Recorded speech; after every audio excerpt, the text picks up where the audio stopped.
Europe 1. Le grand direct des médias avec Thomas Joubert. Et place maintenant au décryptage, notre expert Jérôme Ivanichenko. Et vous vous penchez sur cette étude publiée ce matin par le journal La Croix. Le quotidien pose cette question: les Français ont-ils confiance dans les médias qui les informent? Et les résultats sont très préoccupants pour les journalistes. Oui, ils sont désastreux même. La confiance des Français dans la crédibilité de ceux qui les informent est au plus bas depuis la création de ce baromètre il y a une trentaine d'années. C'est valable pour toutes les grandes familles de médias, pour tous les supports. Si la radio est jugée comme étant le moyen le plus fiable pour s'informer, ils ne sont qu'un peu plus d'un Français sur deux à le penser, 52%. Vient ensuite la presse écrite qui perd 7 points de confiance en un an avec une cote de crédibilité à 44%.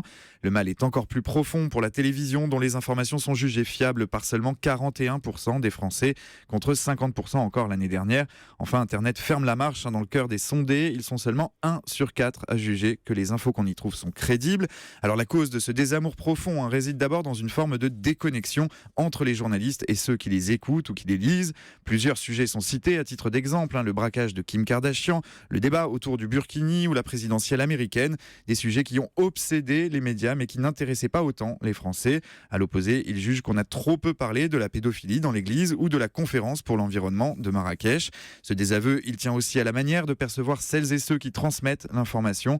67% des Français estiment que les journalistes sont soumis aux pressions politiques. Ils sont 58% à penser qu'ils ne résistent pas aux pressions financières. Le constat est sans appel pour une large majorité des Français. Les médias ne sont pas indépendants et mécaniquement, ça décrédibilise leurs propos. Et surtout, ça les détourne de l'information. Oui, l'appétit des Français pour l'actualité est au plus bas depuis la création de ce baromètre en 1987. Seulement 64% d'entre eux déclarent s'y intéresser désormais contre 70% encore l'année dernière.